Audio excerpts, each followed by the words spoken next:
कितना भी show off कर दो, but we are broke as fuck. और पुराने पर्सनल फाइनेंस के तरीके तो भाई बहुत ओल्ड स्कूल है। Like what the fuck is FD, we are crypto gamers. We are cool people right. तो हमारे पैसे मैनेज करने का तरीका भी थोड़ा कूल होना चाहिए ना। आज कुछ तरीके बताऊंगा जिससे हम लोग अपने पैसे मैनेज कर सकते हैं। लास्ट वाला तरीका अगर फॉलो कर लिया तो और 0 से 99+ हो जाएगा।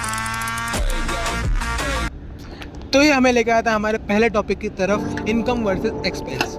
तो इनकम वर्सेस एक्सपेंस में हमारा पहला चीज़ आता है पीर प्रेशर। हमारे दोस्त लोग हमें बहुत बोले कि आईफोन ले लेते हैं, मैकडोनल्ड्स चल लेते हैं, कार निकालते हैं, गेड़ी मारते हैं, चाहे ये सब करने से कुछ नहीं होने वाला है।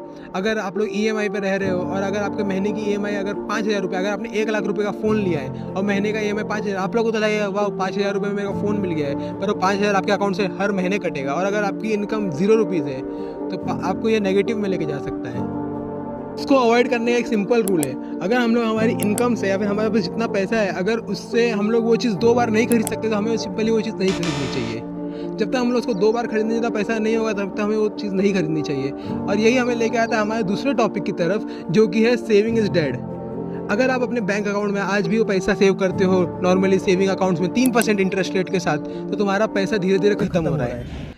पूरी दुनिया में इन्फ्लेशन अभी 6% जा चुका है और तुम्हारा बैंक अकाउंट अभी तुम्हें 3% इंटरेस्ट दे रहा है, मतलब तुम्हारा पैसा हर साल 3% से कम हो रहा है। इसको अवॉइड करने का हमारा एक सिंपल सा रूल है, हम लोग को लेवरेज करना है। इन योर 20s लेवरेज का मतलब ये नहीं होता है कि रियल एस्टेट प्रॉपर्टीज़ खरीदो, बड़े बड़े बिजनेस बिल्ड करो, नहीं। 20s के अंदर हमारा रियल लेवरेज है AI टूल्स। हम लोग को प्रोडक्टिव टूल्स में इन्वेस्ट करना चाहिए, जैसे कि AI कोवर्क हो गया, क्लाउड कोवर्क हो गया, ये सब टूल्स में इन्वेस्ट करना चाहिए जिससे हमारा वर्क एफिशिएंसी भी बढ़े, फास्टनेस भी बढ़े, जो हमें आगे जाके और पैसा कमा के दे। तो अगली बार से ध्यान रखना है, हमें सेविंग्स पे नहीं पर हमें हमारी इन्वेस्टमेंट पे ध्यान देना है कि हम लोग हमारे काम को कितना प्रोडक्टिव वे में करवा सकते हैं हमारा पैसा देके। सो हमारा दूसरा टॉपिक है skills capital versus monetary capital. So simply हमारा पहला चीज़ आता है इसमें ROI। अगर हम लोग कोई पर्टिकुलर काम कर रहे हैं, 4 घंटा रील चला रहे हैं, उस पर हमारा 0% ROI आ रहा है अनटिल एंड अनलेस तुम लोग कोई बिजनेस रिलेटेड कंटेंट या फिर कुछ काम का कंटेंट देख रहे हो रील पे। पर अगर वही आप किसी चीज़ को टाइम को अगर कोई अच्छी स्किल सीखने में, जैसे कि पावर BI हो गया, क्लाउड कोवर्क हो गया, माइक्रोसॉफ्ट एक्सेल हो गया, या फिर सेल्स साइकोलॉजी हो गया, ये सब सीखने में लगाओगे तो इसका आपको in future high paying advantage मिल सकता है। तो इसका ROI as compared to reel चलाना ज़्यादा होता है। तो हमें हमारे 20s पे ROI पे ध्यान देना है कि हमारा ROI किस चीज़ पे जा रहा है। अगर तुम दिन में 4 घंटे कॉलेज में डेड कोड लिख रहे हो, इससे बढ़िया तो उसको बंक मारो और आगे कहीं पे वीडियो बनाओ बैठ के, मेरे जैसा अभी वैसे बना रहा हूँ। सो हमारा दूसरा टॉपिक इस चीज़ के अंदर आता है कि हमें हमारा एक एक रुपया ट्रैक करना है। 1500 रुपये का आप वीकेंड पे पार्टी कर रहे हैं तो कुछ नहीं मिलने वाला है, पर अगर वही 1500 रुपये का अगर हम लोग कोई क्लाउड कोवर्क या कुछ ऐसा टाइप का खरीदेंगे जिससे हमें आगे चल के लेवरेज मिले, तो इससे हमारा इन फ्यूचर अर्निंग पोटेंशियल भी बढ़ सकता है और हमारा इनकम भी डबल हो सकता है। तुम लोग को indexed fund, mutual fund, stocks ये सब की तरफ अभी नहीं जाना है। अभी हमारा मेन टारगेट रहेगा कि हमारी स्किल्स में इन्वेस्ट करना चाहिए मेन चीज़, और हमारा एक्सपेंडिचर कम होना चाहिए। हमें हमारी इनकम बढ़ाने पे और माइन्यूट खर्चे को कम करने पे ध्यान देना चाहिए, जिससे हमारा इन फ्यूचर जाके वेल्थ बढ़ सकता है। अगर तुम लोग आज भी डाइट को अपने दोस्त के पैसे से पीते हो तो फिर भाई कमा लो यार। हम लोग हमारी सारी गलतियां फिक्स कर लेते हैं जितने भी मैंने पीछे डिस्कस किया है, तो हमें हमारा ये फाइनेंशियल ट्रायंगल बिल्ड करना है। सबसे पहले तो जहाँ से हमारा पैसा बाहर जा रहा है, बेफालतू का सब्सक्रिप्शन जो हम लोग यूज़ नहीं करते। अगर नेटफ्लिक्स का सब्सक्रिप्शन है तो खाली नेटफ्लिक्स का ही रखो, अमेजॉन प्राइम का तो खाली अमेजॉन प्राइम का ही रखो। बेफालतू का सब्सक्रिप्शन नहीं लेने का है, हमें पैसा वहाँ पे भी सेव करने का है थोड़ा सा। और जैसे ही हमारा जितना भी माइन्यूट से चीज़ है जो हमारे सेव हो जाती है, पर रिस्क लेना है सबसे पहले। तो 20s की उम्र में तुम्हें कोई होम लोन नहीं भरना है, तुम्हें कोई बच्चे को खिलाना नहीं है, पालना नहीं है। तुम आज पैसा गंवा दोगे, तुम कल और कमा लोगे, कुछ फ़र्क नहीं पड़ेगा।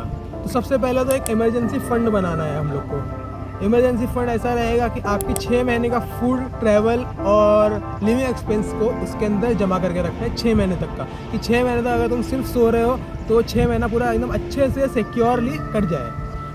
पर उस टाइम पे हमें रिस्क भी लेना है। अगर 6 महीना हम लोग ने पूरा सोने में निकाल दिया तो हम लोग ने हमारा इमरजेंसी फ़ंड पूरा वेस्ट कर दिया, कुछ फ़ायदा नहीं है। हमें वो 6 महीने में रिस्क लेना है। जितना दिमाग में आइडियाज़ आ रहे हैं सब ट्राई करना है, जो मन में आ रहा है सब ट्राई करना है। फेल हो गए चलेगा, कोई बात नहीं, फिर से शुरू करेंगे। जितना दिमाग में आइडियाज़ आ रहे हैं, पर रिस्क जो भी होता है ना वो कैलकुलेटेड रिस्क होना चाहिए। ऐसा ही नहीं कि अंधाधुंध डायरेक्ट जाके गाड़ी हवा में उड़ा दी। 20s में हमें हमारी इनकम स्ट्रीम्स बनाने पे ध्यान देना चाहिए, जैसे कि हमें मल्टीपल इनकम स्ट्रीम्स क्रिएट करनी चाहिए। जैसे कि बहुत टाइप की इनकम स्ट्रीम्स हो सकती है। अगर आपका इमरजेंसी फंड बिल्ड हो गया है तो आप लोग म्यूचुअल फंड, इंडेक्स फंड, ये सब में इन्वेस्ट करना चालू कर सकते हो अपनी रिसर्च करके, जिससे आपको मंथली इनकम आता रहेगा। फिर आप कंटेंट क्रिएशन चालू कर सकते हो। कंटेंट क्रिएशन में अगर आपका एक बार अच्छे से होता है तो आप उससे भी इनकम जनरेट कर सकते हो। और अगर आपके फॉलोअर्स ज़्यादा बढ़ गए तो फिर आप ब्रांड डील से भी इनकम जनरेट कर सकते हो। जितनी मल्टीपल इनकम स्ट्रीम रहेगी उतना ज़्यादा आप रिस्क ले सकते हो। आज रात को आपका एक ही टास्क रहने वाला है कि जैसे ही आपका ये वीडियो देख के ख़त्म होता है, आप जाके अपना बैंकिंग ऐप खोलो और देखो कि आपका पैसा कहाँ जा रहा है। वो एक्स्ट्रा वड़ा पाव, वो एक्स्ट्रा डाइट कोक की बॉटल, आप उसको तक सेव कर सकते हो और उसको आप लेवरेज करने के लिए इस्तेमाल कर सकते हो। ओके, तो फिर that's it for today videos guys. I hope मैंने कुछ बताया होगा, आपको कुछ सीखे होंगे। लाइक जितने भी मैं फाइनेंशियल वीडियोस देखा हूँ आज तक, वो लोग उसमें डायरेक्ट उसी चीज़ पे आते हैं कि यहाँ इन्वेस्ट कर दो, ऐसे इन्वेस्ट कर दो, वैसे इन्वेस्ट कर दो। पर स्टार्टिंग पॉइंट कभी भी वो नहीं हो सकता है। स्टार्टिंग पॉइंट कभी भी, अगर कोई उधारी पे जी रहा है तो वो कैसे करेगा। तो स्टार्टिंग पॉइंट हमेशा यही स्टेप्स रहते हैं जैसा मैंने बताया है अभी। आप थोड़ा इसमें अपना दिमाग लगाओ, थोड़ा सा अपना यूटिलाइज़ करो और इसको थोड़ा सा अपने तरीके से क्रिएट करके यूज़ कर सकते हो। That's it for today guys. Thank you so much for watching. The catch.